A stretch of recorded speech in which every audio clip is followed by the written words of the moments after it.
Welcome to Kailash curry world. இன்றைக்கி நாம் இந்த சின்ன வெங்காயம் இந்த பச்சை மிளகாயும் வச்சு தான் ஒரு ரெசிபி பண்ண போகிறோம். அதுக்காக நான் ஒரு 1/4 கிலோ சின்ன வெங்காயத்தை நல்லா க்ளீன் பண்ணி வச்சுருக்கிறேன். ஓகே, நல்ல டேஸ்டியும் ஈஸியுமான ரெசிபியாக்கும். அதுக்காக நான் 2 பச்சை மிளகு தான் எடுத்துருக்கிறேன். நீங்கள் கட்டாயம் ட்ரை பண்ணி பார்க்கணும். வெங்காயத்தை இந்த மாதிரி உரித்து எடுத்துக்கோங்க. க்ளீன் பண்ணி அதை பொடி பொடியாக கட் பண்ணி, ரொம்ப பொடிசாக கட் பண்ணி எடுத்துருக்கிறேன். அந்த வெங்காயத்தையும் பச்சை மிளகாவையும் ஒரு நெல்லிக்காய் சைஸில் புளி தண்ணியில் ஊற வச்சுருக்கிறேன். ஒரு கடாய் சூடு பண்ண வச்சுருக்கிறேன். 2 ஸ்பூன் ஆயில் சேர்த்துக்கோங்க.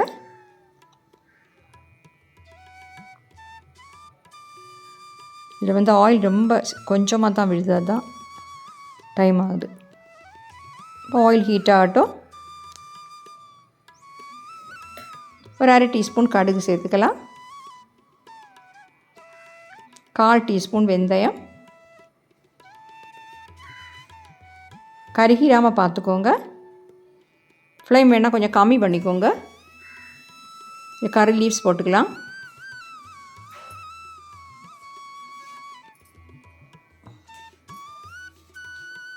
இப்போ நம்ம கட் பண்ணி வச்சுருக்கக்கூடிய வெங்காயமும் பச்சை மிளகாவும் இதில் போட்டு நல்லா வதக்கிடணும்.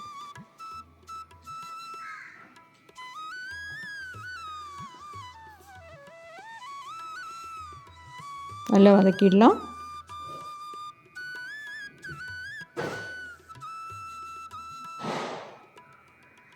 கொஞ்சமாக சால்ட் சேர்த்துக்கலாம்.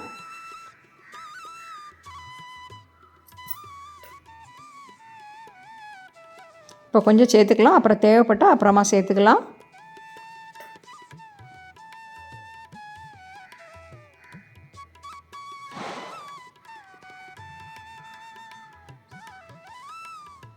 வெங்காயம் நல்லா வதங்கிடுச்சு. ஈஸியாக பண்ணிடலாம், டைமே ஆகாது. இந்த ரெசிபிக்கு டைமே ஆகாது. ஓகே, நம்ம புளி கரைச்சி வச்சுருக்கோமே, அதோட ஜூஸை இதில் சேர்த்துடலாம். கொஞ்சம் தண்ணி சேர்த்தா போதும், நிறைய எல்லாம் சேர்க்க வேண்டாம்.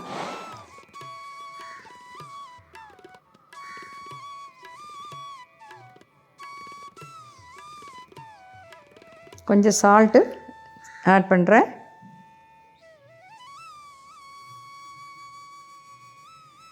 பெருங்காயத்தூள் ஒரு 1/4 டீஸ்பூன். இப்போ கொஞ்சம் தான் நம்மளுக்கு இருக்குது, அதனால் ஒரு 1/4 டீஸ்பூன் போதும்.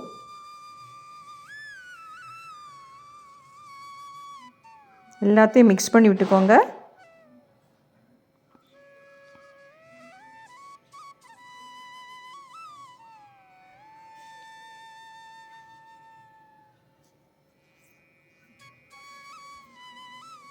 இதில் ஒரு 3 டேபிள் ஸ்பூன் தண்ணி சேர்த்துக்கோங்க. ஏன்னா இது நல்லா கொதிக்கணும். கொதிச்சா தான் நம்ம அதில் உள்ள அந்த பச்சை மிளகாயில் உள்ள காரம், உப்பு எல்லாமே அதில் சேரும். அதனால் கொஞ்சம் தண்ணி சேர்த்துக்கிறோம். டேஸ்ட் பார்த்துடலாம். உப்பு, புளி, காரம் எல்லாம் எப்படி இருக்குதுன்னு பார்க்கலாம். எல்லாமே கரெக்டாக தான் இருக்குது. நல்லா கொதி வரட்டும்.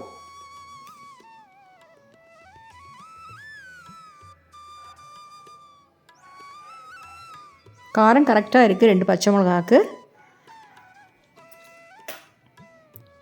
கொஞ்சம் ஒரு 1/2 teaspoon chilli powder, Kashmiri chilli powder சேர்க்குறேன். ஏன்னா ஒரு கலர் கிடைக்கிறதுக்காக.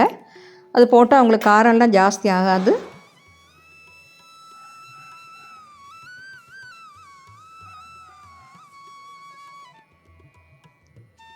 இப்போ நல்லா கொதிக்கணும். நம்ம போட்ட இப்போ சில்லி பவுடரோட பச்சை வாசம்லாம் போகணும்.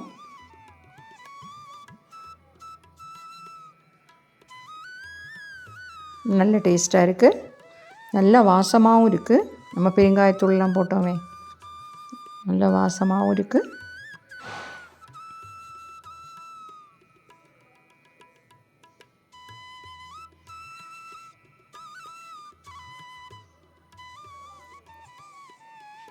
இது ரொம்ப லூஸாக எல்லாம் இருக்காது. இந்த பச்சடி இது வந்து மிளகா பச்சடி. மிளகா பச்சடி வந்து நிறைய வெரைட்டிஸ் இருக்குது, அதாவது நிறைய டைப்பில் பண்ணலாம். நான் பண்ணுறது எப்பவும் இதே மாதிரி தான். நீங்கள் கட்டாயம் பண்ணி பாருங்கள், ரொம்ப நல்ல டேஸ்ட்டாக இருக்கும்.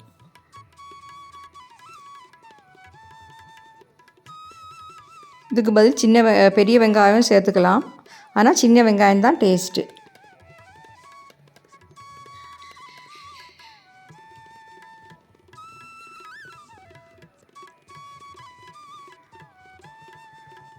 நல்லா கொதிக்குது. இனி வந்து நாம் இதில் ஒரு அரை டீஸ்பூன் ஜாகரி பவுடர் இருந்ததுன்னா நான் போட்டேன், இல்லைன்னா நீங்கள் வெல்லம் வந்து ஒரு சின்ன பீஸ் வெல்லம் போட்டுக்கோங்க. ரொம்ப சின்ன பீஸ் போட்டால் போதும், ஓவராக போட வேண்டாம். ஏன்னா அதோட காரம் புளிப்பு எல்லாம் பேலன்ஸ் பண்ணுறதுக்காக தான் நம்ம இப்போ சேர்க்குறோம். சேர்க்காட்டியும் பரவாயில்ல, ஆனால் ஜாஸ்தியாக போட்டுறாதீங்க. ஓகே, ஃப்ளேம் ஆஃப் பண்ணுறேன். பார்த்தீங்களா, மிளகா பச்சடி சூப்பராக கிடச்சிருக்கு. இது மட்டும் வச்சே நம்மளுக்கு சாப்பிடலாம். கட்டாயம் நீங்கள் ட்ரை பண்ணி பார்த்து உங்கள் ஃபீட்பேக்கை தெரியுங்க. ஓகே, ஈஸியாக பண்ணிடலாம்.